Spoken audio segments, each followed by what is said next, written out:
पर नारी की छोड़ो बात, बचो घरवारी से पर नारी की छोड़ो बात।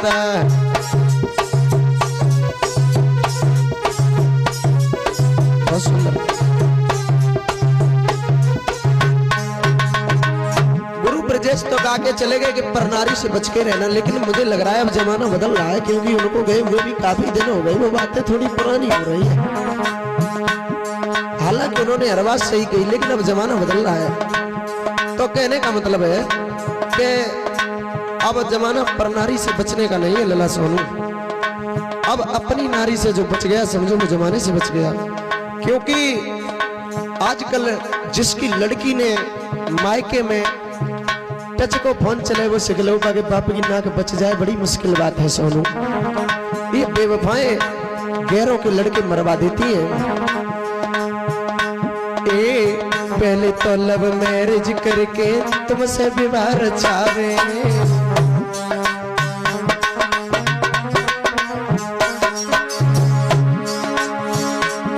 और फांसी जाल में तुमको अपने फिर माता पिता छुड़वावे। बड़ी दिलदारी से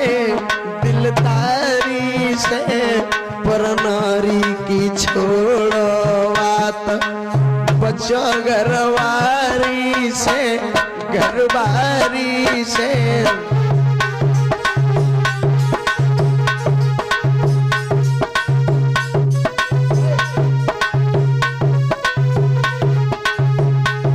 ऐसा ही नहीं, पहले तो सोनू ये तुम्हारी जिंदगी में आएगी, आंखों के रास्ते दिल में उतर जाएंगे, अंत में तुम्हारे नसीब में मौत होगी और ये दुल्हन बन के ससुराल चली जाएंगी। लाला सोनू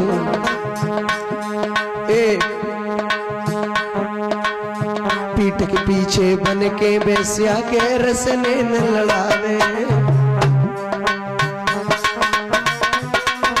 सोनू पीठ के पीछे बन के बेस्या के रसने न लड़ावे, और काऊ मैया को पलो पलाओ बेटा जे मरवावे। बड़ी गद्दारी से पर नारी की छोड़ो बात, बचो घरवारी से।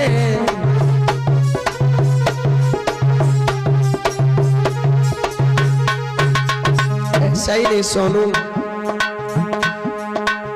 बेवफाओं के चक्कर में न जाने कितनों की दुनिया चली गई। लला बेवफाओं के चक्कर में न जाने कितनों की दुनिया उजड़ गई, हंसते खेलते लोगों की जिंदगी बिगड़ गई। बेवफा ने खून चूस लिया न जाने कितने नौजवानों का। लाला बेवफाओं ने खून पी लिया न जाने कितने नौजवानों का। ये नौजवानों की हरी भरी फुलवारी ऐसे ही नहीं उजड़ गई। लाला प्रदीप पर नारी की छोड़ो बात, बच्चा घरवारी से पर नारी की।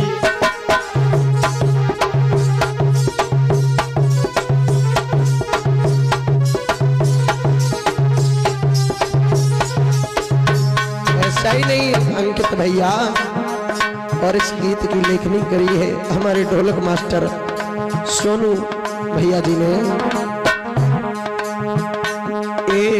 कछु ने छोड़े कछु भागी गई, कछु ने दे मरवाई।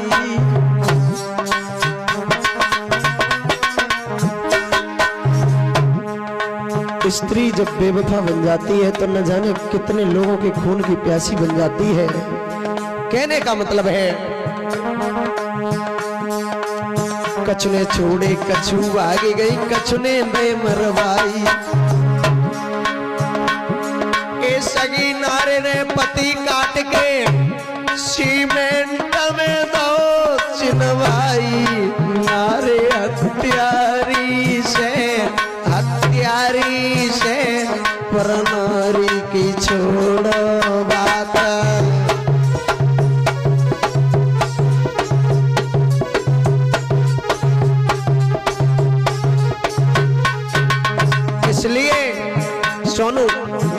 बात कहूंगा, सोनू सोच समझ के मोहब्बत करो, जमाना बेवफाई कर रहा है। जो देता है ये जख्म वही इनकी दवाई कर रहा है। और लड़की बेवफा बनने के बाद खून की प्यासी हो जाती है, फिर फर्क नहीं पड़ रहा बाप या भाई मर रहा है। लाला पर नारी की छोड़ो बात, बचो गरवा